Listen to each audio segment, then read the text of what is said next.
cloud. Okay, I'll give it about one more minute before we get started. I'm going to bring up the chat, put it over here. And good morning, students that are out there. Thank you for joining. I'm going to put in the chat my notes on this topic today of patriarchy. Because I will be referencing chapters and quotes and themes. And so sometimes it's kind of difficult to follow if we're just rattling on. So this is there for everybody's reference. So I just put that in the chat.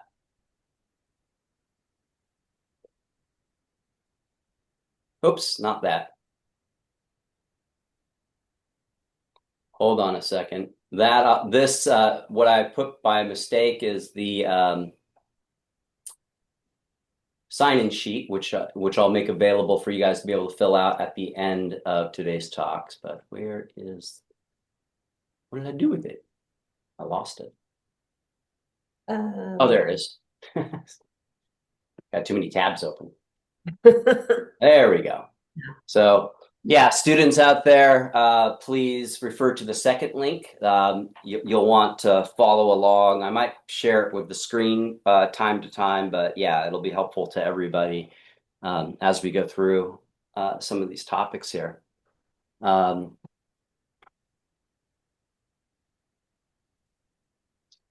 Okay. Here we go. Well, welcome to Discussions Outside of the Textbook, a place where we can just connect with each other to go over various topics that we discuss that usually center on academic topics and philosophy and history, typically literature. And today we're going to be talking about the concept and the political reality of the patriarchy. By looking at the lens, through the lens of Harriet Jacobs, who wrote Incidents of the Life of the Slave Girl, and Charlotte Perkins Gilman, The Yellow Wallpaper. And both of these texts are part of the Common Reading Program. Incidents of the Life of the Slave Girl was assigned throughout the college last year. The Yellow Wallpaper has been assigned this year. We'll be finishing it up this spring. But Ms. Cantu and myself thought this would be a great opportunity, since they are really dealing with the same topic, the patriarchy, to do a compare and contrast of the stories and of the individuals in service of getting a better understanding of what this topic is, the patriarchy. So again, for those that might have just got into the discussion, I'll put it back in the chat. I'm going to be referring to my notes throughout this discussion, so you're welcome to open up that link that I just sent. But I thought I would start out by one, defining our terms, and I can't think of anybody better to do this with than Bell Hooks, who is really one of the prominent thought leaders of the patriarchy and feminism, who's been writing books, gosh, going on, 60 years now, at least, on this topic. So Bell Hooks fundamentally defined patriarchy as a widespread political and social framework designed to enforce male supremacy, resting on the assertion that men are inherently dominant and superior to women. She characterized it, the patriarchy, as a, quote, life-threatening social disease that mandates rigid gender roles and employs psychological violence, coercion, and economic power to maintain hierarchical control across aspects of life. So I've categorized some of her quotes: systematic nature of the patriarchy. Quote, to understand patriarchy as a system, and that's important to understand it as a system. We're not talking about individual choices and behaviors, although that is how it usually manifests. It is a system. as Bell Hooks argues and points out. Continuing on with her quote, we have to look at it as a political, social system that insists that males are inherently dominating, and to maintain that dominance through various forms of psychological terrorism and violence. And this is from her book, Understanding Patriarchy. Universal harm. The first act of violence that patriarchy demands of males is that they kill off emotional parts of themselves, right? And this is a biggie. And this is from The Will to Change, Men, Masculinity, and Love.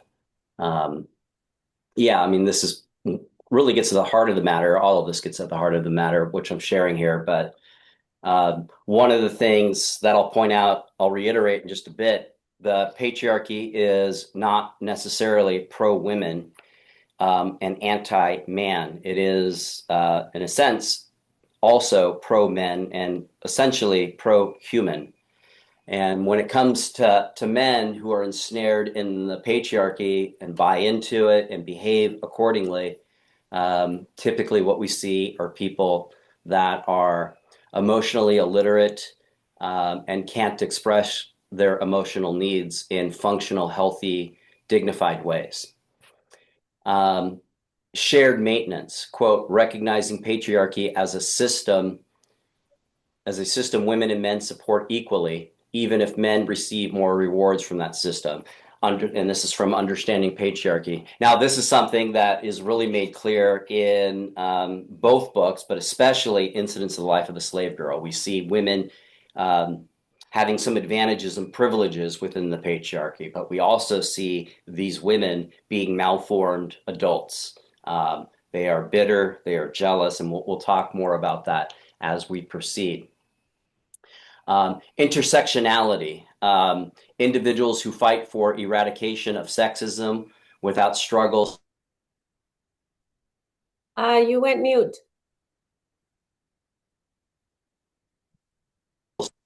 There you are. Oh, you got me back? Okay. Mm-hmm. Okay, so intersectionality is the next theme of her definition. Individuals who fight for the eradication of sexism without struggles to end racism or classism undermine their own efforts. Feminism theory, from margin to center. This is a big issue within the feminist movement. And in some ways, it's understandable, but not excusable. But we often see complaints of women of color when it comes to the most prominent faces of feminists, which is mainly white women of upper middle class or even wealthy backgrounds. Why it's understandable is, and this is what intersectionality is getting at, although white women have the same plight as far as men's attitudes towards women that are shared amongst all women, white women and women of financial means do not share what poor women must endure on top of sexism and misogyny and the patriarchy overall. And also what is not shared are experiences when it comes to race, right? So this is something that has definitely held back any efforts to empower women and human beings generally when it comes to this topic. And then path to liberation, which is my favorite quote here.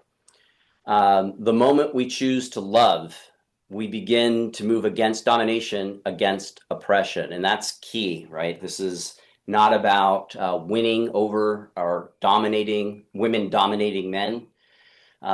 This is can only happen, transformation of our society, of our attitudes, of our behaviors, of our relationships, if this is motivated from the heart, if it's motivated from love. Without that, then it becomes a political struggle of domination, not liberation. It does become at least a perceived notion of men have been dominant over women, and let's keep women down because if we give them the upper edge, then they will dominate men. Yeah. So one thing I would like to point out, because this is deeply personal to me, again, the patriarchy is not necessarily pro-men or pro-women and anti-men. It is pro-human. So this is something that's damaged me in my relation. So let me just read through this. And I noticed some other people have joined in, so I'm going to share my notes with everybody once again. So if you just joined in the last couple of minutes, I just put a link in the chat. I'm not sure if these chats are retroactive, so maybe they are, but I'm putting that in there again so people can join in. So you can refer to this because I'm going to be reading a lot of quotes, and sometimes it's hard to follow along. So one thing, and maybe I could do this, take advantage of the technology here. Share. Here we go. I'll do that for now, and then I can unshare as needed. Okay. One thing I would like to address from the outset before we dive into this discussion of the patriarchy, and especially Bell Hook's definition, is I am not an expert, but rather I'm on a journey of ongoing learning. This learning begins at home, and in how I relate to my wife, my son, and daughter, and extends to my relationships with women as well as men, in general, including friends, colleagues, and extended family. While reading and discussing the material and reviewing thought leaders, the material being the two books that are the topic of our discussion, and reviewing thought leaders like Bell Hooks is valuable. True understanding comes from validating the lived experiences of others and recognizing that we are all here to offer support and aid to each other. As Bell Hooks emphasizes, when we choose to love and act an act of vulnerability that involves setting aside self-interest when we can to help others, the sense of entitlement and rigid roles, particularly gender roles, begin to dissolve. It is critical to understand that addressing the patriarchy, again, it's not pro-women necessarily or anti-men, as Bell Hooks most certainly argues. It is fundamentally pro-human. A young man encountering this discussion right now, you might be in the audience or you might see this recording. I can see a feeling of being attacked, and we do see that. I mean, I think that's the premise of the whole manosphere. People like Andrew Tate and the Rogan sphere and all of that. There's a perceived sense that talking about the patriarchy or toxic masculinity, those kinds of concepts, it's an attack on young men. And again, it is not. It is not that at all. It's a way of uplifting us all so we can be truly together and dignified. So, but the issue is not with him personally. If there's a young man out there, or just men in general, feeling that this is yet another thing that I'm doing wrong here. One key consideration is that both men and women who remain confined by the patriarchy never truly mature, effectively condemning themselves to a life in a state of childhood. Consider the times you have witnessed or even experienced emotional deregulation in anger. I'm guilty. Expressions of rage often stem from the delusion that this is a place, right, the world, that we get what we want precisely when we want it. While anger itself is not wrong and anger should be avoided at all costs, that's not what's being said here. There is a way of expressing anger. It's just as a matter of fact, hey, the other day when you did that or said that, it made me angry, and I would like to discuss this with you if you're open, that kind of a thing, rather than raging and breaking things. I have learned through past foolish and even abusive behavior. I've not been ever physically abusive, but I've definitely been emotionally abusive, that this state mirrors a child throwing a tantrum. Mm-hmm. Given the current state of our nation and the history that led us here, it is time for all of us to embrace the freedoms we are entitled to. This means holding ourselves and our fellow brothers and sisters accountable for upholding the other side of the coin of freedom, which is responsibility. So with that said, please, Martha, come on in, and if you would like to set up the topic of our discussion, the two books, if you would like, you could even give us an elevator pitch of both of the books, so there's some sort of reference for people who are not familiar with the text. Okay, so good morning, everyone. Good morning, students, and to my current and future students who will be seeing this as extra credit off of this. So My name is Martha Cantu, and we're going to talk today about Harriet Jacobs, who her book "Life Incidents in the Life of a Slave Girl" was, like Mr. Kennedy said, the common reading last year. And she is born a slave, but she doesn't know it from the very get-go. Like, she was allowed to live kind of as a free person until her mistress dies, and then it's like, I think she was like 6, 7 years old, Sean, about that she First, your realized. mother died, and that's when she learned that she was a slave. And fortunately for her, she was owned by a kind slave owner, her mistress, Right. who taught her to So read and write. Yeah. yeah, so in her early years, she did not adopt the slave mentality, which that's why she really, fought against it, because she was not brought up that way. And then she is there's this Dr. Flint, where we'll get into the abuse, physical abuse, and her sexual harassment. But he wants to possess her, and she figures out a way to try to not become his mistress and victim. And so she will hide for 7 years in an attic until she's smuggled out. That's her life. She writes about her incidents. And then Charlotte Perkins Gilman is a writer in the late 1800s, early 1900s, and she writes The Yellow Wallpaper, which is about a woman who is facing postpartum depression. It's kind of autobiographical, and how her husband treats her like a child, keeps her as a child, like he infantilizes her, and how she does not have equality. So I told Sean this morning that my take of these two women is to explore them as women and their plight, how they have to go through life. Then as mothers, because they're both mothers, and then as individuals within the system that they grew up in. And I encourage, today we have male students, female students, and we all have choices. There is a system, but within that system, I feel we can all make choices.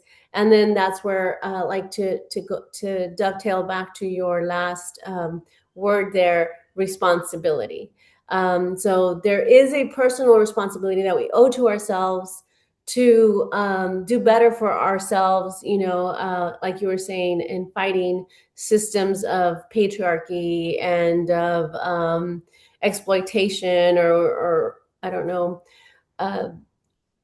Because at one point in our lives, I feel like, and we can explore this too, is when you know better and don't do better, right? That's when it's on you as an individual. I feel like if you know the truth, and you, like, you know how to do better for yourself or for others, but you don't do it, then that's where personal responsibility, I feel, comes in. That's a great way of putting it, because I would hope we all, I mean, sometimes it doesn't seem like that. And, there's psychological conditions like being a sociopath or a psychopath, but understand that's a very small part of the population. But when we witness people doing really vile, depraved things, and when we do that ourselves, and it doesn't have to be extreme, it could just be just watching somebody in your house, cleaning up after you. I would hope, and I have this, there's something in a small whisper of, why don't you get up from watching TV and help, right? It's or if it is an extreme act of cruelty or domination, there's always that small whisper in the back of your head of what you're doing isn't right. And then comes the rationalization and the justifications and the cultural and the historical inputs that rationalizes the whole thing and quiets that voice. That makes it, well, at least it prevents one from doing what is right. Right. Mhm. Yeah. Well, before we got started, you provided, I think, a really good framework. We can go from there. I do have quotes that I can share, but I'm sure within the framework that you shared of freedom, equality, and agency. If you wanted to start off the discussion by touching on any of those or all of them, we can go from there. Okay, so like I mentioned, Harriet Jacobs is born a slave, and so that there's a big difference between then both of them. The woman, Charlotte Perkins Gilman. I think for the sake of this conversation, we should probably just call her the woman in the yellow wallpaper because she doesn't have a name, but it was autobiographical. So um, they're born in different time periods. They're both women, but Harriet Jacobs is born a slave. So what she's going to be able to do is not much, but she's trying to avoid that fate as an individual. And so if we just brief overview, so Dr. Flint, who is going to be the guy who's going to be like sexually harassing her and physically abusing her, because if you'll remember, like he does beat her, and remember he shaves her hair off when he realizes that she's become pregnant from another guy. And that's where I was headed, that there's imbalance of power, right, between Harriet Jacobs and Dr. Flint. Number one, he is white, male, and is a doctor, right? So he's educated and respected, and she is a female slave. And salud. And he gives her a choice, right? He says, you can come be my mistress. I'm going to have a house for you. And you're going to, just, I'll go see you out there. Or if you don't do that, then I'm going to sell you, right? And you're just going to be a slave. Do you remember exactly what he had told her? Like, you will just be enslaved and Yeah, that comes from, I believe, the chapter The Lover, which for my money, The Lover is the most vile, cruel thing that Dr. Flint does to the pseudonym Linda Brent, Harriet Jacobs. Mhm. It is cruel. I mean, there's other things that we could point out. I mean, and in this chapter, he does beat her. But besides the beating, besides the threatening of children, just the sexual pesting and harassment, this is particularly cruel because she's a young lady. I mean, she's not even a woman. She's, I think, 15 years old at this time, and she falls in love. Mm-hmm. Oh yes, and he, but remember, she tells him, "Leave me," right? Like, you're the Yeah. lover. I'm not going to make you unhappy. You have no rights over me. Which that's another, the benevolent patriarchal slave system. The What did they call it? The peculiar institution, but. So Dr. Flint gives her a choice. You can either become my mistress, or you're gonna be live the life of a slave, right? A horrible life of a slave. And she chooses C, right? She says you can choose A or B, and she chooses C because she chooses to hide, right? To run away and hide. So that was part of her own agency. But there was no equality for African American slave, or a woman or a man at the time. And then the woman in the yellow wallpaper, though, she is a white woman, but even then, and this is before women get the right to vote. So her struggle more is not for freedom, because she is free. She is not a slave like Harriet Jacobs, but her struggle is for equality, right? To be treated as an equal, with her husband, right? And he calls her like, "Oh, you silly goose," or I don't remember exactly, but Yeah, a lot of silly gooses. yeah.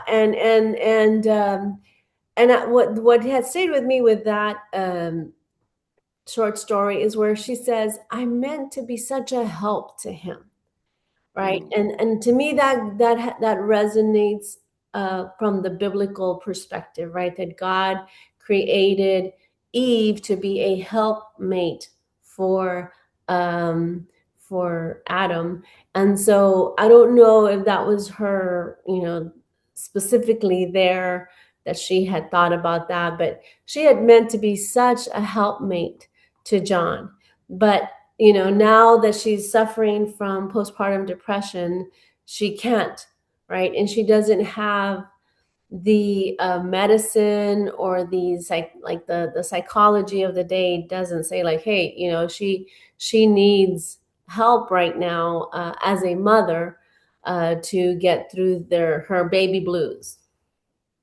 Yeah, you're sort of defining it right now just by what you're saying. But just yesterday, when I was promoting this to my students, I asked my students, "Hey, can everybody raise their hands if you're familiar with the phenomena of postpartum depression?" And in each class, and I teach 5 of them, and only a few students raise their hands. So, could you further elaborate on what this is we're talking about, postpartum depression, which they're calling in this story back then, to your point that she doesn't have a psychological or medical framework for this, hysteria. Yeah, what is this? What? So, my limited understanding of postpartum depression is women, right, because of the hormonal changes when they are pregnant and then deliver a baby, like the hormones take a dive, right? And so their psychological state, right? A physical, emotional, psychological is not, has not come down from those hormonal changes. And so there are women that experience what they call the baby blues, right? That they're not where they need to be, but there's help now, right, for those things. For the woman in the yellow wallpaper, it was don't eat, I believe. Remember the rest cure, Yeah. that because science was not where it needed to be at the time. And so women suffered basically in silence, right? Unless they had a supportive, husband, or someone that knew what was going on. But yeah, to me, my short, unintelligent uh, definition is those hormonal changes that come after delivering birth. That now we know, right, that there is help, and again, that goes to the individual. Do all women experience it? No, right? Some do, some don't. It depends on their support system and all those things. Would you say though, given some do, some don't, would you say this should be something at least women and fathers or partners it should expect? Is this something that is kind of normal for women to endure the baby blues or depression, which can be quite severe? I mean, there's a spectrum here. It's sometimes something manageable, and it's sometimes so severe that really you do need to get medical attention for it. Right. So, from my personal experience, I don't believe that I went through that. Only because, like I've said in a previous podcast, I was alone in the valley, right? I had moved. So, and I mentioned in the previous podcast that my mom had said, "You will never be alone again," when my daughter was born. So to me, maybe it's the way she couched it, the way she framed it, that I was like, oh, I'm not alone. I have a child now, right? So that was my personal experience, that I felt like, because I had no family down here. So she became my family, like instant family, like I'm here. Well, you're mine, my cousin, one of my cousins, will remain unnamed. She had a baby in the same year. And one day I called to see how she was doing, and my tia picks up, and she's like, she sounded like a hostage, like, "Ay, Martita, yo ya me quiero ir a mi casa. Like, I already want to leave. I want to go home, but your cousin says that she gets depressed, and I have to be here, and la la la. So that was her experience, right? We all and we're cousins, right? And first cousins, and hers was very different. But at the same time, uh, I don't think my tia was very up to date with postpartum depression. But my cousin was saying, you can't leave because I get depressed. So that's my little understanding of postpartum. And that ties us back to the story of the yellow wallpaper. A Mhm. lot of this can be mitigated, not entirely, but through support. So in Mhm. the yellow wallpaper, the rescue is you are isolated, stay in bed. Mhm. In the case of this story, and I think that was prominent back then, take the baby away, and you are limited with human interaction. Your husband and perhaps your doctor, and in the case of the yellow wallpaper, her husband is also her medical doctor. So Mhm. and the rescuer is a recipe for insanity, and that's what happens Mhm. to the Yeah. protagonist of the story, Gilman, which is it's an autobiography really Mhm. of what happens. And so yeah, in your case, you had your mother who was supportive, and just probably knowing that, hey, I got your back. If there Mhm. was any kind of hormonal issues that was going to lead to some sort of depression, it was just probably you didn't have the weight of the world on your shoulders. You're able to share Mhm. that weight with somebody you deeply loved and trust. Whereas the Mhm. case of your cousin, even though she had somebody with there, and that's really why I find this book really important because my personal experience with postpartum depression with my wife was I was not aware. Mhm. Oh, we lost you again. Am I back? Yes. Okay, Mhm. weird. Okay. Yeah, my personal experience was with my wife. I probably had heard the term before, but was really unaware. I mean, and Mhm. back then, I think back then it was starting to become something that you might hear, in podcasts and YouTube channels, and books were being written about it, but it really wasn't talked about. So Mhm. I had a pretty good impulse, which is a healthy impulse for a father, a partner. Uh, we're a young family, and I had an impulse. We need to make money, so I got a second Mhm. job. Mhm. Yeah. Um, and yeah, talk about having no friends and family. We had only lived here maybe a year and a half. Oh, Uh, wow. so we had some friends, people I worked with, no family, right? And so Mhm. there's nobody coming over, no Mhm. grandmas, no uncles, no aunts saying, "Hey, mom, I got the baby for a couple hours. You do you, or can I help you with the house, or do you just want me to hang out with Mhm. you just to so you have some human interaction?" She had nobody, so Mhm. it was pretty for my wife. It was a pretty uh, difficult season for her. Yeah.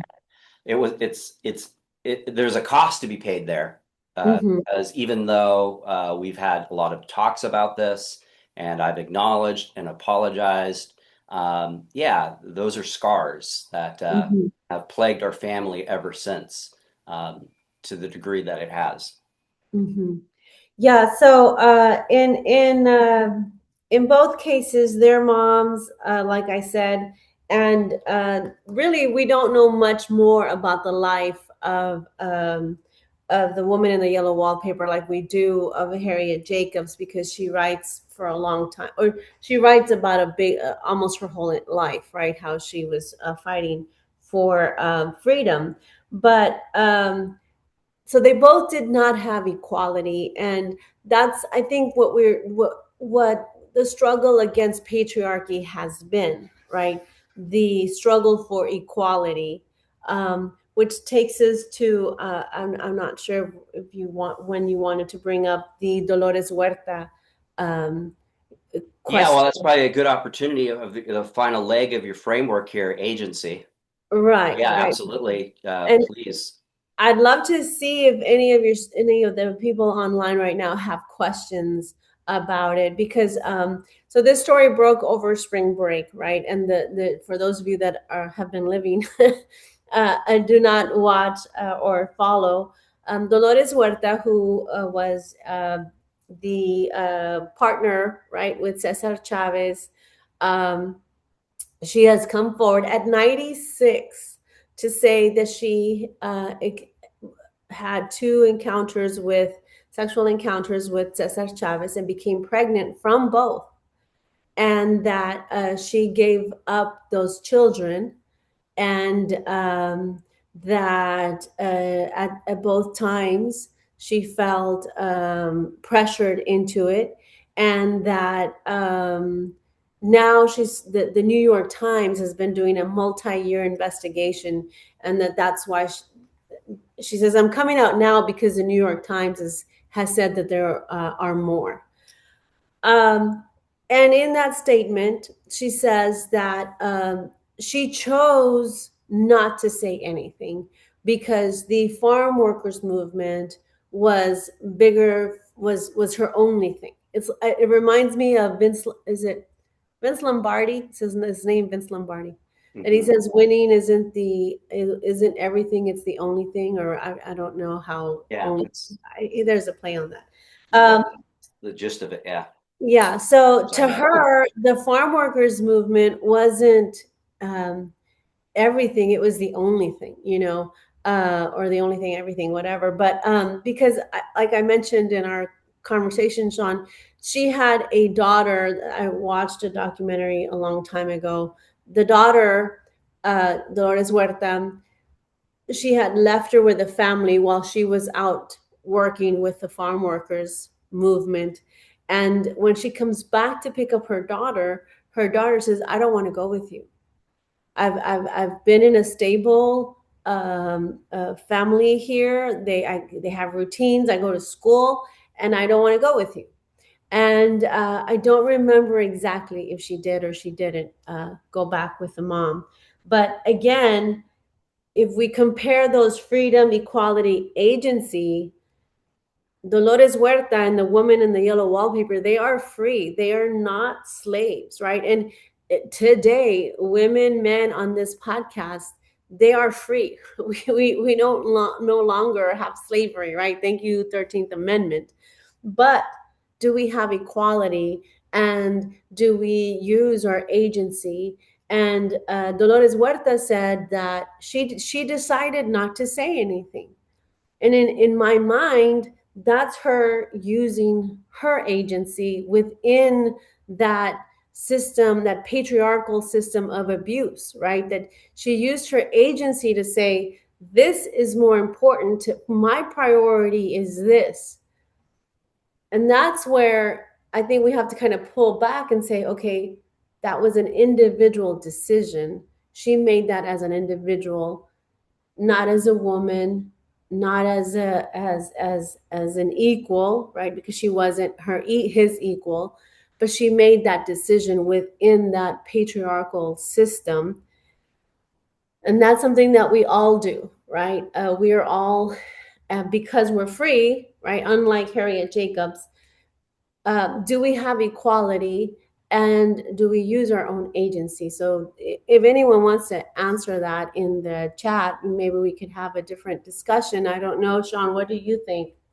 Yeah, to reiterate, yeah, students, anybody out there, please do get in the chat or even open up your mic if you have anything to say about the topic at all of anything that we've discussed, including this topic of Dolores Huerta and Cesar Chavez.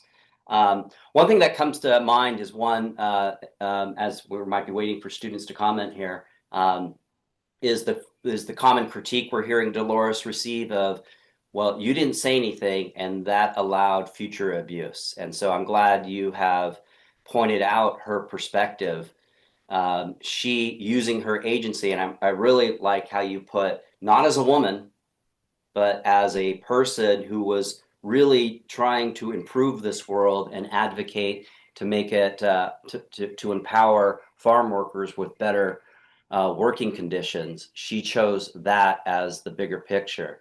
The other thing that I kind of think about when it comes to Cesar Chavez, I have no way of knowing this, but I would hope to think that his abuse of many women, it's turning out to be, and we might find out more as more women come out, of raping them and impregnating them, including Dolores.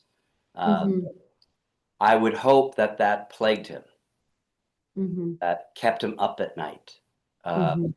Not only that, yeah, if this gets out, it's going to destroy the movement because he's the face of it, which is always a problem. I'm really encouraged out of the fallout of this, and I think this is the way it always should have been, not to title it Cesar Chavez Day, but Farm Workers Day, because the movement was always bigger than any one person. Certainly, we can be grateful and indebted to Cesar Chavez's leadership as well as Dolores Huerta's leadership, but it wasn't just them.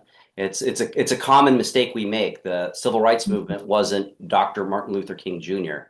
He provided a voice for it and some key leadership, but without people working day in and day out to raise awareness, to address the structural issues, Dr. Martin Luther King would just be a Baptist from a small town in Alabama, Mobile, Alabama, right? Right. So, yeah, I imagine it did plague him, not just because of the movement, but just as a human being. I'm doing terrible things to other people.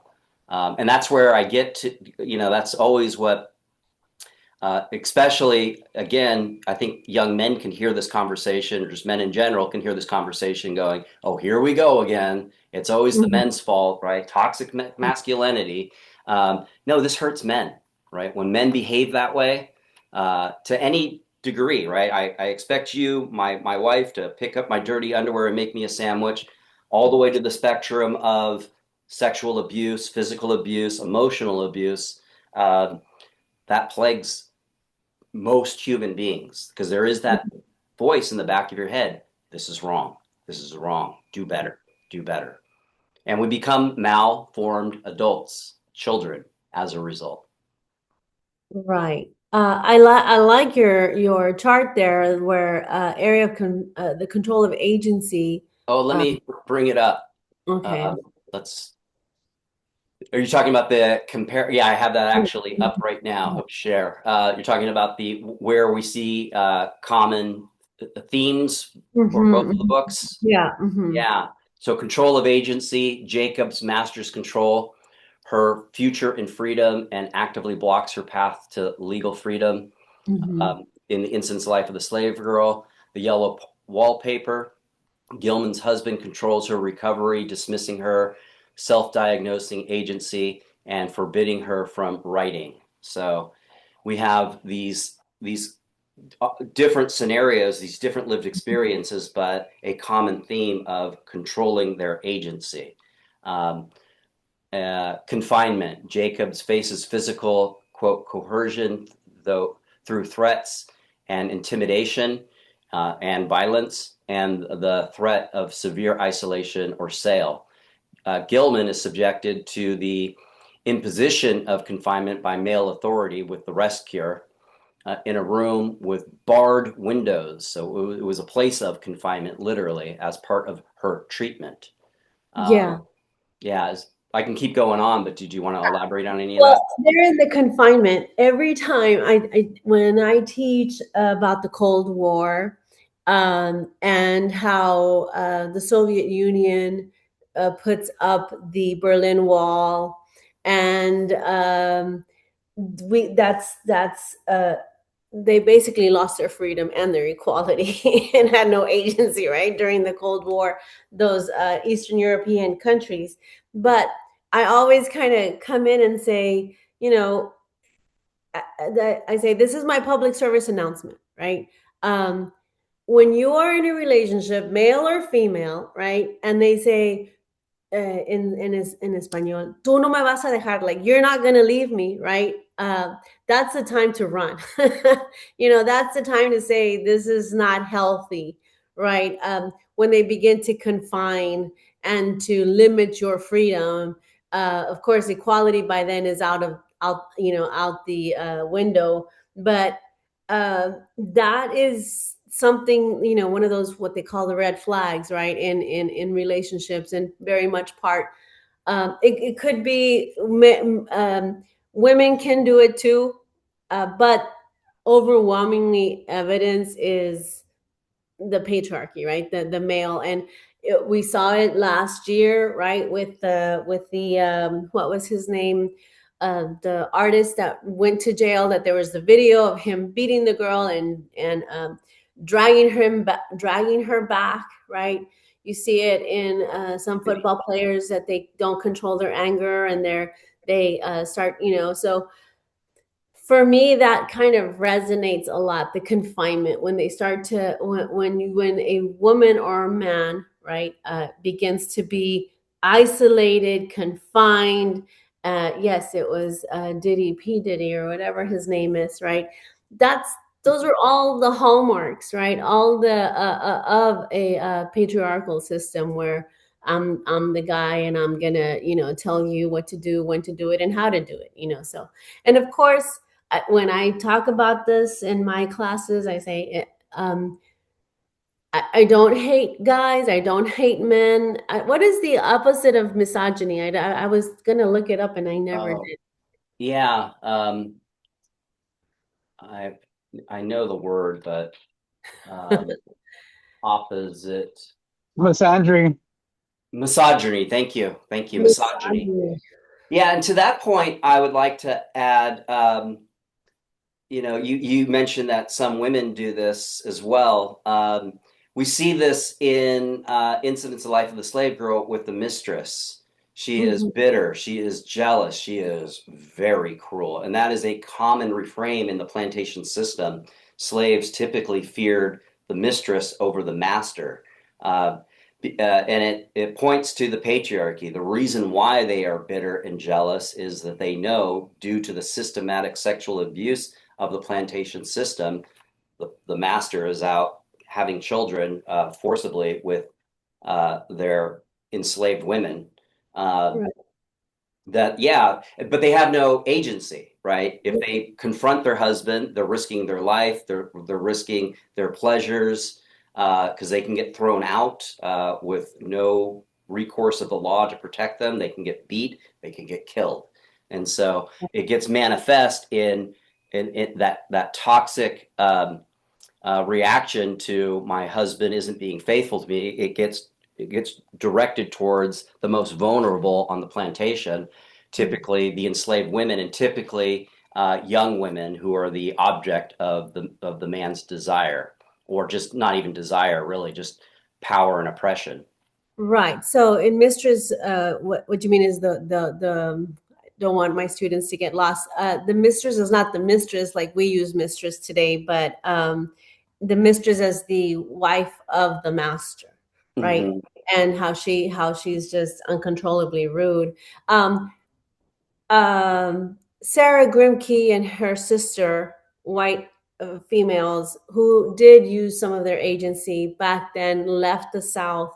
And then Sarah, one of the Grimke sisters, writes an appeal to Southern women that she's writing to them and saying, y'all need to rise up and we can, as women, join together and overthrow slavery, which was a dream of the Grimke sisters, that women had agency because they were not going to express it. But you do have incidents of the life of a white woman, the Grimke sisters, right? That they leave South Carolina. They're part of the wealthiest family, and they do leave South Carolina to go to the North to work towards abolition.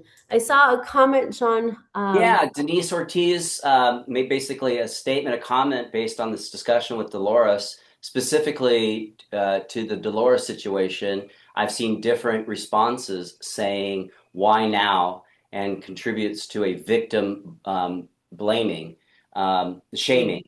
which then leads to, in general, not wanting to use your agency, which, yeah, I mean, I, I can't imagine what it's like to have to endure not only the abuse of sexual abuse, but then you have to go through the public reaction, especially in this case, but even at like in a local community, people doubting you, people asking you, well, what are you wearing? What did you do to contribute to this Mhm, situation? mhm, Not believing. And then you have to go through the criminal justice system, which is a whole ordeal. And then she continues. So although it's been such a long time, Dolores Huerta coming out now is almost like a true release and permission to her using her agency. Yeah, well put, mhm. Denise. Thank Yeah. you. So it's to me, her coming out now is when, like I said earlier, that when you know the truth or you know better, do you act upon it, or do you, that's where the individual decisions are at, right? So tough questions. Do you want to continue with the suppression of identity? Yeah, am I still sharing? Yes. Mm-hmm. Okay. Suppression of identity, the system for instance, the life of the slave girl, the system reduces Jacobs to, quote, absolute ownership and status as property. This is what she acknowledged about herself, Mm-hmm. negating her human identity. In the yellow wallpaper, Gilman, the system controls her creative because she's prevented from writing, which was what she was and gave her joy and purpose in Mm-hmm. life, and intellectual creative life, treating her ideas and distress as symptoms of an illness. So Mm-hmm. they're both are having their identities robbed from them, which gets to your point of not as a woman she decided, going back to Dolores, not as a woman she decided not to speak out. The kind of the nerd word for people like us is essentialism. Mm-hmm. When people are essentialized, women are this, men are that, black Mm-hmm. people are this, Mexican people are that. Although one can make some general assumptions when you're grouping people together, when it comes down to it, we are all individuals. And Mm-hmm. when we have these blanket terms and conditions based on our group identity, that robs us of our identity. Not And our all. responsibility too. What's that? And our responsibility too, because it's like, Absolute. oh well, boys will be boys, or Yeah. women are, what are we? Yeah. Just yeah. Yeah. I'll be careful there. Um, but yeah, it's yeah. So for men today, even men are expected to be the providers and protectors. Well, that's convenient, but look at me. I'm what, 5'6"? Mhm. Even though I've got some guns on me, man. I'm not about I'm not a protector. I mean, I will protect those that are going to be harmed that I dearly love and cherish, and that actually goes for anybody, not just my family. But yeah, it's so. Am I not a man? That Yeah. I don't have the physical stature to be a protector. Um, yeah, that's what happens when, oh well, you're not really a man because you're unwilling to fight, you're unwilling to Mm. bluster yourself, and that kind of a thing. And then yeah, on the flip side of it, women are expected in traditional roles historically and even today to submit to their husbands. Mhm. Well, if anybody out there listening to this, either now or later in a recording, is involved in that and even cherishes that paradigm because that's deeply imbued in a lot of churches and religious communities, what I will say to that is it might work at first, but what typically happens, and it stands to reason, is over the course of years, if you rob somebody of their agency, meaning you submit to me, you pick up my dirty underwear, you make me sandwiches, you tend to the children's health and educational needs. When I get home, I get to watch the game and all of that kind of stuff. Well, you are going to have a spouse that is hollowed out and is not going to be fun to be around. Mhm. And so to some extent, the first part of my marriage was like that. I mean, and I wasn't raised, in a family environment where men expected women to submit. Definitely, my aunts and my mom were very strong women, but there were the common example was, yeah, both my parents worked. My mom was a waitress. My father was an auto body mechanic. And when she got home from a long day of being a waitress, she came home, cooked dinner, did the laundry, tended, helped with our homework. And my father, who was a good man, he was kind and was very doting and affectionate with my mother and a very joyful guy, sat on the couch, watched TV, drank his beer, and so I picked up on that. And even though I've gotten a lot of information as a young man that, yeah, I, I did contribute to the house early on in our marriage, but it was not contributing, it was helping. Rather than, yeah, I live here and there is dirty dishes in the sink. The rugs need vacuuming. My wife isn't home, and wouldn't it be nice if she gets home as I am a member of this household to contribute rather than this mindset of I'm helping my wife. Um, but either way, especially if you have the mindset I'm contributing to this household, it does provide, you don't even have to even say things of I'm going to change and I'm going to do better. You get home from work and you look around and there's no dirty dishes, everything's been vacuumed, the laundry's going on, dinner's ready to be served because in my household I typically get home early. It My wife comes home and her shoulders are down and now she's joyful. She's not becoming embittered and she's not complaining about everything that I do, which is what was my perception of there she goes again. She's nagging again. It was amazing once we got past the being toxic with each other, of being an adult, having agency, responsibility of what am I doing in this marriage that is contributing to it being a toxic marriage. And yeah, well, how about I contribute and be an equal member of this household? And now we have a marriage of truly, love, joy, and laughter. And That's what you were saying about love in your first statement, right? Mhm. That it's uh, truly love when you are looking for the benefit of both. Have you ever read Luz Irigaray? I put her name in there. A Belgian author, a feminist author. I had to No. read her in grad school, and she blew my mind. And it's one of those like once you understand or read something, you can't unread it. You can't.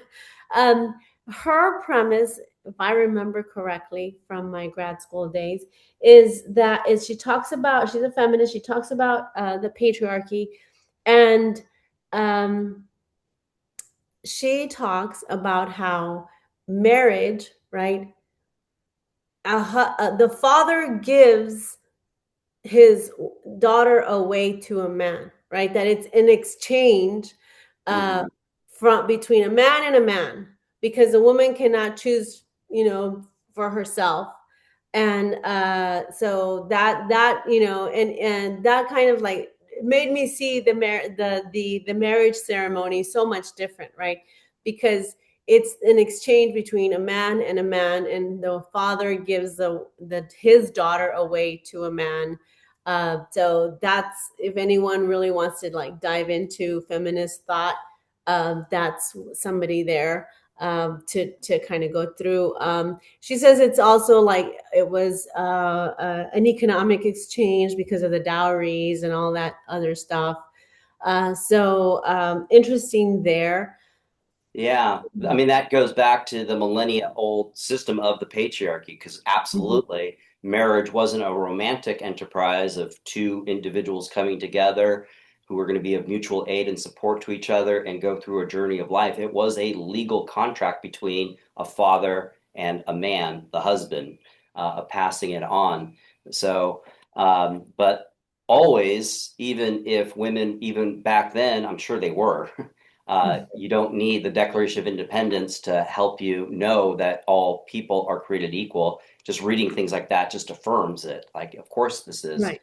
But yeah, it created basically a 51% of the world population generally, at least within Western and Eastern civilization, where you have division of labor and governments and standing armies and all of that kind of stuff, where you have hollowed out people, women who don't feel like fulfilled human beings. And there's a lot of damage that comes with that for individuals, for families, for social, political, economic institutions that lead to abuse, to war, to further oppression. We do have some comments in here. So this is from Juanita. I recently read something that says, quote, "A working husband comes home to rest, while a working wife comes home to start her second shift." Yep. The problem isn't women's independence, it's men's dependence. 100%. Absolutely. That is well put, Juanita. And that's what I mean is it reduces men who are ensnared in this, who buy into it, who want to uphold it. It reduces them to children because that's what we do for children. And rightfully so. A child can't provide for themselves. So you make them food, you do their laundry, you help them clean up their rooms. But there does come a time when, as a child becomes older, particularly by the time they're a teenager, that you need to wean them. But if you are brought up in a household and you just take in these paradigms, this isn't bashing in America. This is something that Americans have adopted through the furious momentum of history. You become an adult and you are dependent on other people. You don't have a wife because you want somebody to share this enriching experience of existence. You want somebody to be of service to you. And that's maybe there are examples where that's a good thing. It just seems like math to me. That it just seems like A plus B is always going to equal C. This is going to be toxic because people do get resentful. People do get embittered. And I'm talking about women if the role is that the woman is oppressed. And then we have from Nabil, I think. I'm not sure. I'm sorry if I don't have my glasses.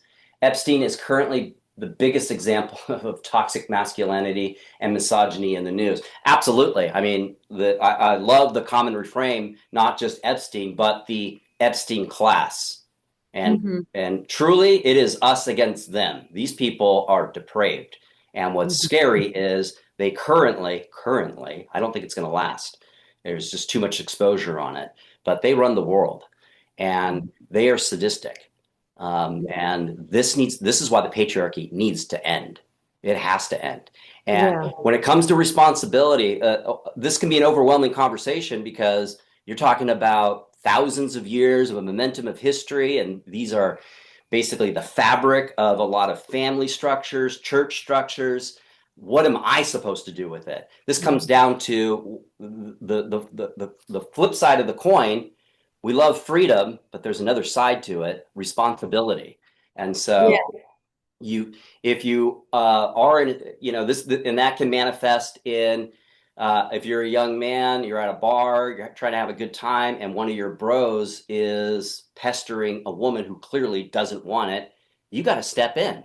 You got to go, hey, man, maybe even just distract your bro, your friend, or step in going, hey, dude, this isn't cool. She doesn't like this.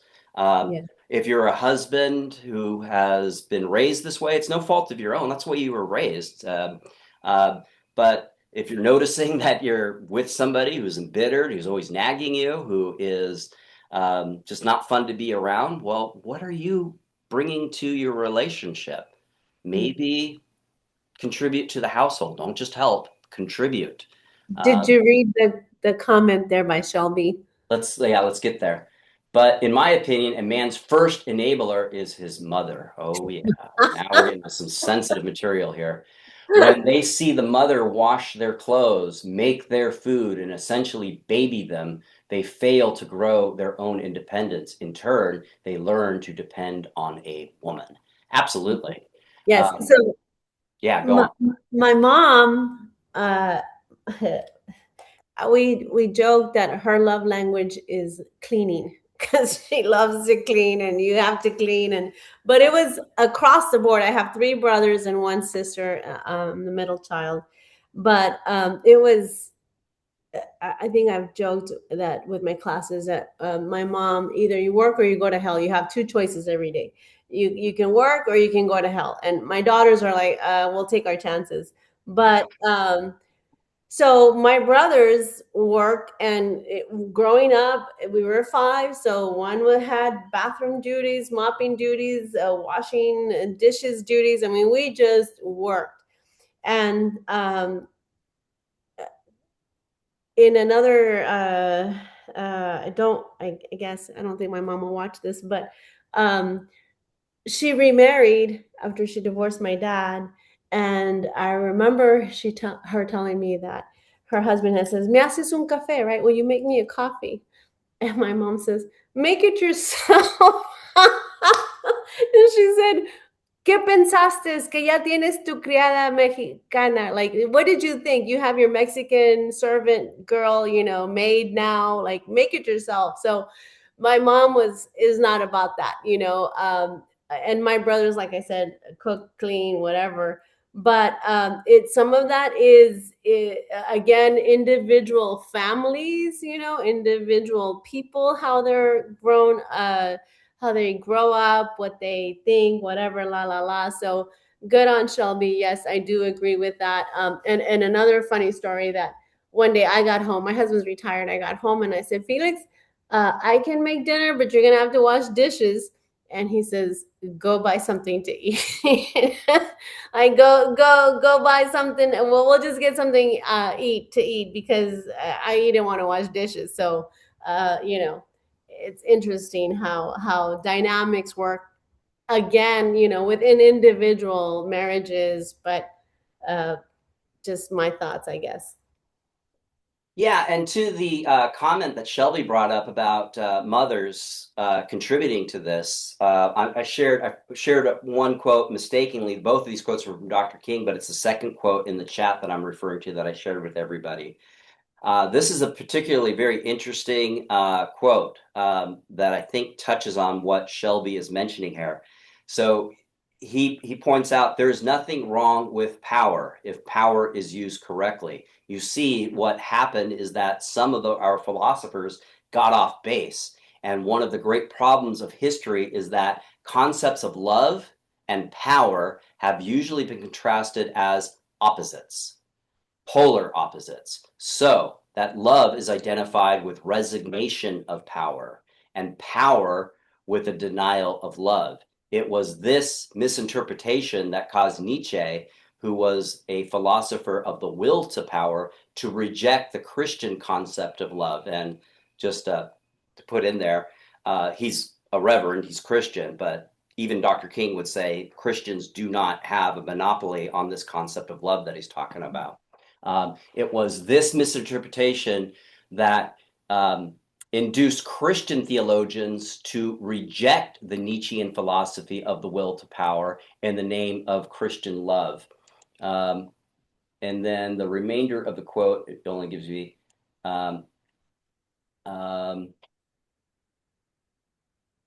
actually, where is the rest of this quote? Sorry. Well, this is what I really wanted to sorry. So that love is identified with power and love. It's misinterpretation of philosophers. Anemic. Okay. He goes on to say what is needed. Let me put this in the quote so you guys can all follow along. I apologize for the delay here. What he goes on to say is what is needed is a realization that power without love is reckless and abusive. Absolutely. We see it in the news, Epstein class all the time. And love without power is sentimental and anemic. Power at its best is implementing the demands of justice, and justice at its best is power, correcting everything that stands against love. So that part of the quote, love without power is sentimental and anemic, that often, what comes to mind often is this type of mother that is loves, and it comes from a good impulse, and it kind of reminds me of Gilman's character in The Yellow Wallpaper. I wanted to be of help. I think what gets hijacked in the patriarchy is that natural impulse when you are in a family unit. Yeah, you do want to be of help. You want to see the people around you that are most close to you of love and joy. And a good way of doing that isn't just saying it, it is to be of service to them. So the patriarchy hijacks, I think, that impulse in all people of wanting to be service. But if you don't have any power within the family unit, then yeah, your love is sentimental and anemic, and there Mhm. really is no power there. And this is where women just are mothers are kind of perceived as a doormat, right? She's there to Right. be of service to me. Where And so which means that you don't have power, you don't have equality, right? Because in those types of relationship, the father or the husband, they have all the power, and there is no equality. And I think, like I said, to go back to my point, it's not that uh, when I speak about it, that I hate men. I have three brothers. I love them dearly, and my husband. But the struggle then is for equality. That I'm their equal. That I'm not less than them. I have daughters, and that's what I hope to teach them. Right, that they are equal uh, to all men, not beneath them. And so that's what I feel the struggle is for. yeah, it's to be truly brothers and sisters for everybody, right? It's yeah, the patriarchy, it just needs to go. And what I think is, I mean, the silver lining of this darkness that we're faced with the Epstein class, it's just so apparent. I mean, Mhm. it's men not holding themselves accountable. They're always blaming. You see a lot about a what aboutism, and this is not a partisan argument, right? The thing that's deeply frustrating about this whole Epstein thing is all of this stuff was known going back to George W. Bush's administration, going back to the early 2000s, and even before that. And so we have Obama, we have Biden, and we have the current administration that is doing nothing about it. Um, Mhm. it's anybody denying that we live in a patriarchy is either just unaware, which there's nothing wrong with that, or just being willfully ignorant at this point. Um, Disingenuous, yeah. yes. So we have one last, the subordinate. Oh no, we have more subordination of other women, and we already talked about the mistress. So Yeah, Gilman. unless there was a point you wanted to make there, because I think we've Gilman is further isolated by John's sister, Jenny, who aids the patriarchal authority by reporting on Gilman's behavior. So she basically is acting not as a comrade of somebody who shares a lived experience as a woman, but basically as a spy who's making sure Right. she isn't writing. Uh, Which um, some of your students may have gone to see 9 to 5 this past Wednesday, and Dr. Miller brought all that up. And in the movie, there is a spy, the one they call General Patton, who goes and tells the boss everything that the women are doing. So that's interesting that you brought her up, Jeannie, and that there are other women in the patriarchal system that support it, right? That they feel like, yes, the man knows better, and don't make any waves, and just uh, that. And it was also in the slave during the time of slavery. What did some of the family members say? Just go ask for forgiveness. Um, just live within the system, because it's half of a life. Rather than risk your own. Like being killed. Live within the system. Don't make any waves, and just find your own little quiet, I guess, happiness or existence. Maybe not even happiness. Just find your own quiet existence. make And the best of it. mm-hmm, Yeah, that's the contention between Harriet Jacobs and her grandmother, right? Her mm-hmm, grandmother is this woman who is this deep well of love and respect that is incredibly influential, of the mm-hmm, dignity you see displayed throughout this book of Harriet Jacobs. That's what's really caught my eye when I first wrote this. I projected me in this situation. mm-hmm. I would have lost my dignity on day one. And even though Harriet Jacobs definitely is no doormat, she speaks her mind. she maintains her dignity to the best of her ability. Mm-hmm. She does hold her actions accountable and just expresses, you're pissing me off because you're the one who's yelling and screaming at me and threatening me. So of course I'm not going to listen and succumb to you. But that contention between grandmother and Harriet, Harriet, it's so sad because she's 14, 15 years old, and as going back to this, shoot, where is it?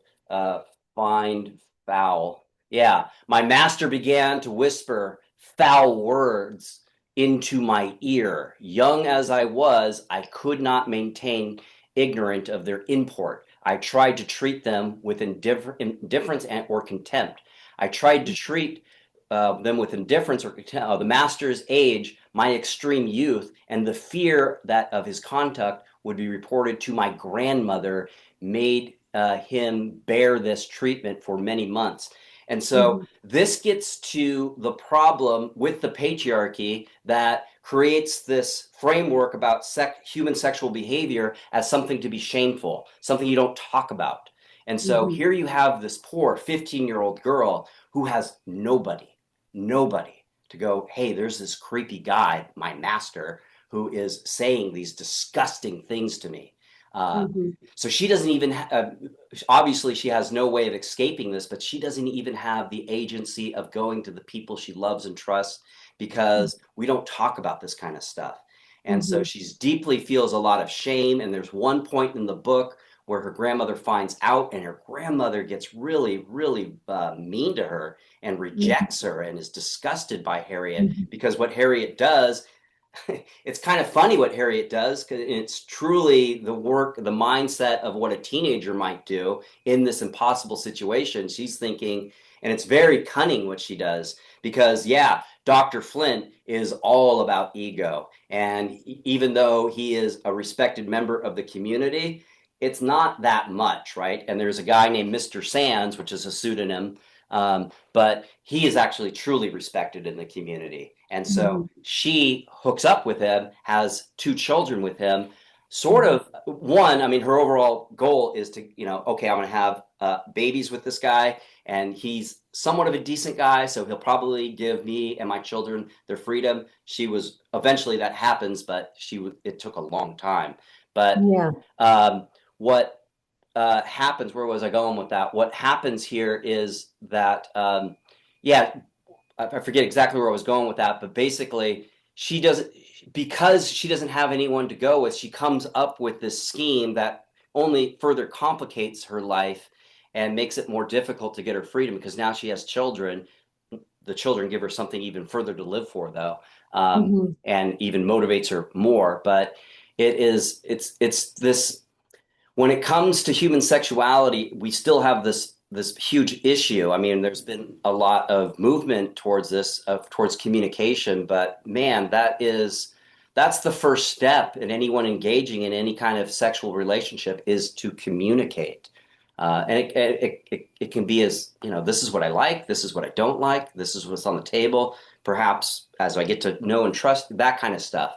Mm-hmm. And then if you are empowered that way, if there are problems, if there's abuse, if there's confusion, you can go to people who are also empowered to talk about sexual human behavior and going, hey, Mm-hmm. is this right?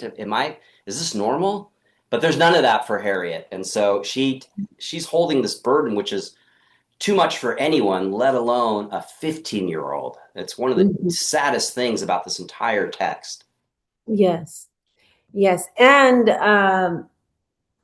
she she wasn't alone, right? There's others, I'm sure, that we get to Systematic. read about her. We get to read about her because she wrote about it. But imagine all the young slave girls that did not write about their In fact, in she writes to that saying, yeah, the conditions of slavery are horrible for everybody, but it's most horrible for young, attractive young women, Mhm. because not only they have the burden of being owned and having to do all this work, but now they have the attention of these men who are ensnared in the patriarchy, who feel entitled.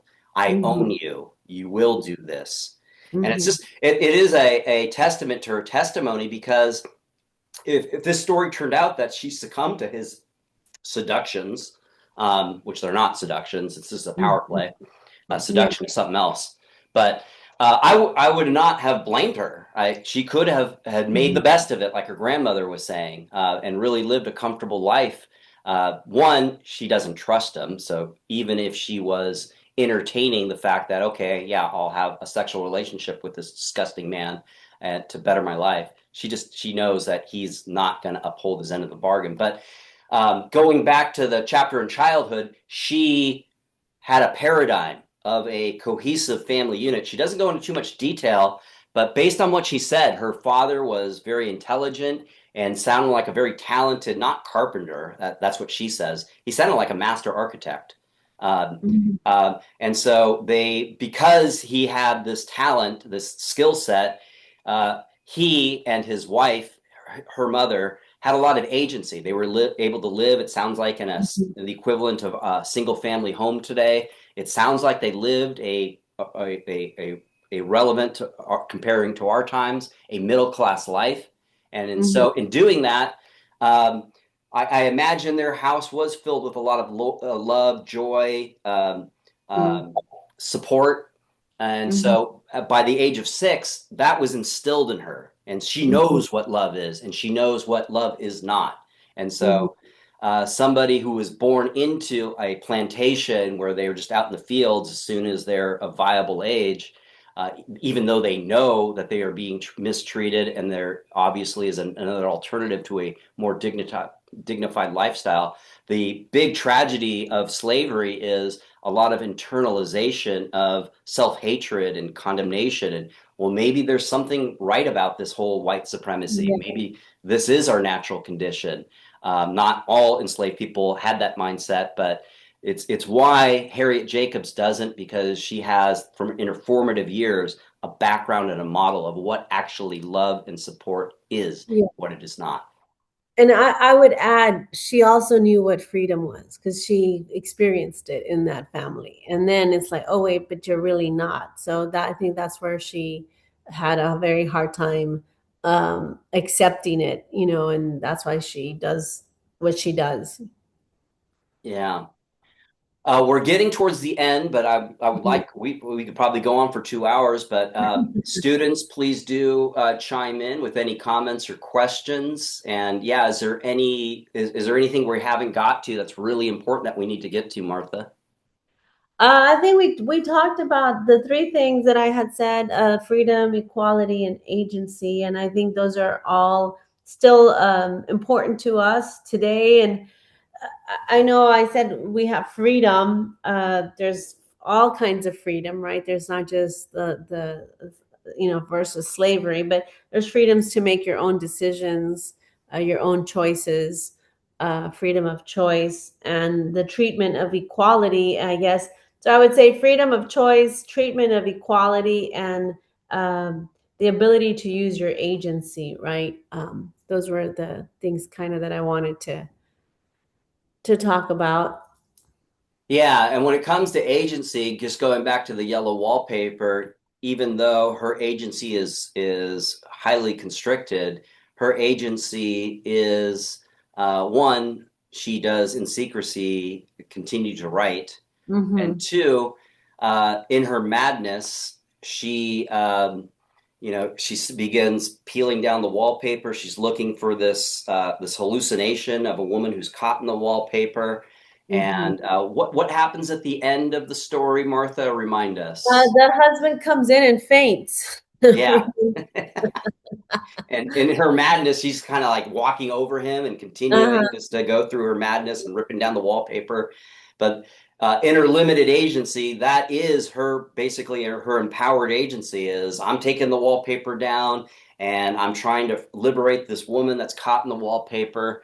It's Mhm. deeply sad, but I mean, yeah, this is an extreme form of what happens when there's a power, and this is the heart of what the patriarchy is, a power imbalance within a household. Mhm. Mhm. It can lead to not necessarily insanity, but it's definitely going to lead to a toxic environment that's not good for anybody. Hmm. It's much better to come home and your spouse is happy to see you and Yeah. lives in a household that is maintained and everybody's contributing. And so not one person is just feeling the burden and the weight of doing all of the work. And there's a lot of work involved in just maintaining one home. Um, Yeah. that's how.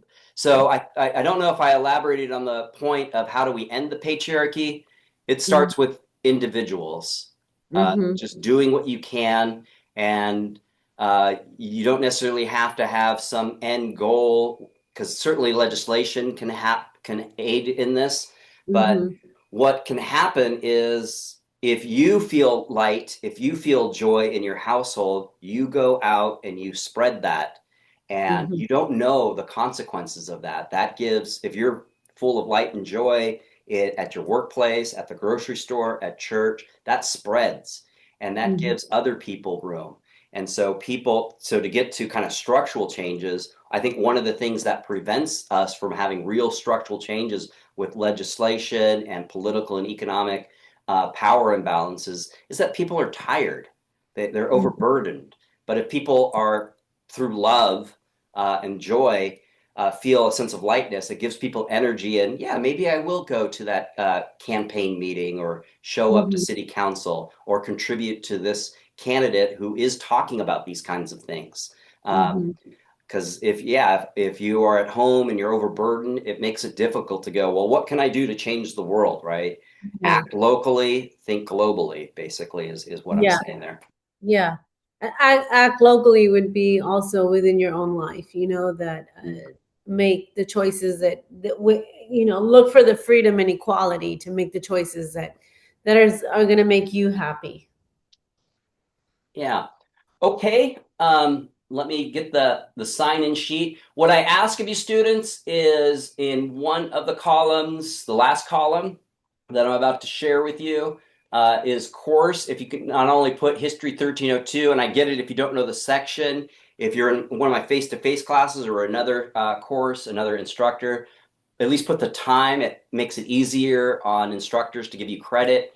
If you're an online student and you don't know the section, just put online student. That just helps us. Oh, they're from that class. I can give them credit now.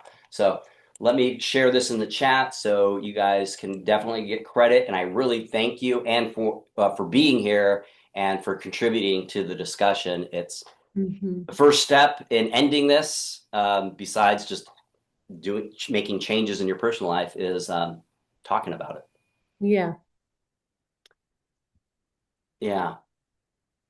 Oh, you're certainly welcome, Crystal. Thank you for being here. Yeah. And thank you, Martha. Well, thank you, Sean. I It's couldn't do it without you. fun. You're always someone I can depend on in having these important conversations, particularly this conversation. Yeah, I think they're important, especially, I mean, we have young men, young women, and learning about these things. I think this is an important step for them too. Hmm. Yeah. Something we can do, and hopefully that they will learn from, and make changes in their life. And you said, act locally, think globally. So Yeah, and as we're wrapping this up, as people are signing in, are you guys able to? Looks like not. Maybe I didn't. I screwed up here. Oh yeah, sorry guys. Let me put editor mode there. Now you guys can sign in. But when it comes to the yellow wallpaper, I think the efficacy, the use of that book is it gives especially young men and also young women or just any man in general who's about to start their family just the opportunity to be sensitive about it. It will pay as your marriage, your relationship progresses. If you were there, you were sensitive, you validate your wife's condition of postpartum depression, and not just expect her to fulfill some role. Well, this is what you wanted. You're a mom. You should be happy to have a baby. What's going on? Uh, Listen, like what? Ask, yeah, what is going on? And just listen. You don't even have to actually say too much. You just listen. And yeah, then a good question, no matter what the situation is, in order to have a family that is true, no matter if it's your spouse or your children or even your roommates, a good question to ask people is, "Hey, can you tell me how I could love you today?" hmm Um, that's not a question people hear. And Yeah. we make assumptions about how that happens, and then you listen and you might be surprised. I didn't know that's what you needed. And oh yeah, I could do that. And Yeah. at the very least, it can open up a discussion of how people can go forward. Yes. If you're on a phone, you might not be able to edit. It is in edit mode. People are editing it. So, Nabil, I'm sorry if I'm pronouncing your name incorrectly. If you're not able to edit it, or if this goes for anybody, then put the information that's being asked in that document in the chat, and then I can transfer that information into the document.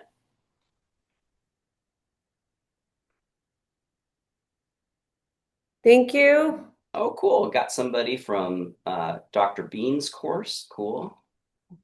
He's always very supportive of our events. Mhm. And this will be recorded and distributed through the website, discussions outside of the textbook. Right. I put them in as extra credit later, and because I can't make it Friday. I can't make it Friday. So I just put it, and Yeah. I'm sure your views go up in your Oh, in, yeah. Yeah, yeah. absolutely. So you'll be getting a dividend when I get my residuals from YouTube. Here, Right. here you go. I'll tell you how much money I'm making. It's all here. Funny Yeah. money. Yeah, all my money that I make. Hope I don't I'm coming up in all this money that I have here in my little pink box. Oh yeah, yeah. Well, all right, Sean. Well, you have a good weekend, You and too. Thank we'll, you. we'll talk. All right. Thank you. Bye. All right, take care. And okay, I'll stay until I get everybody who, thank you, Patricia. I'll getting you into the chat. There we go. Um,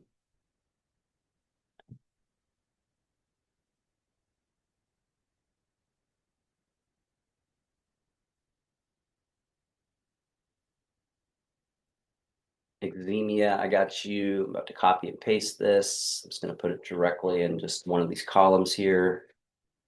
And got Patricio, Alejandro, got you.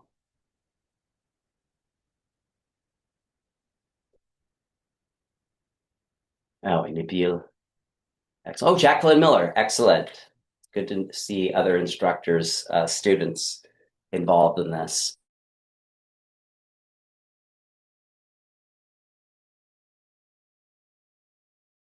Little people up in the top, but it looks like we're getting there.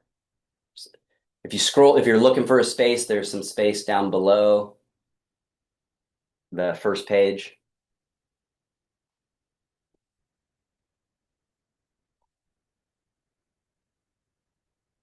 Yeah, thank you, Denise. You have a great weekend as well.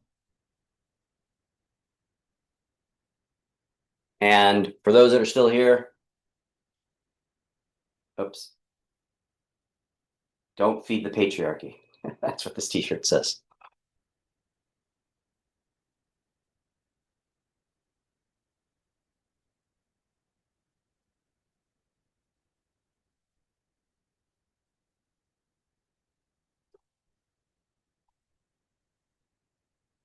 You too, Alejandro. All right. Well, I got some other things I need to attend to, students. Thank you for being there. I'm about to close out this Zoom call, and later today I will make, for my students, this will be available in the EDCM folder. For my online students, I'll post it in Blackboard as well. I don't think you guys have a ED anyway. It'll be available for my online students. And then for students that are not my students, I will definitely share this recording with my colleagues, and definitely share the sign-in sheet to all of the instructors that sent students by Monday morning.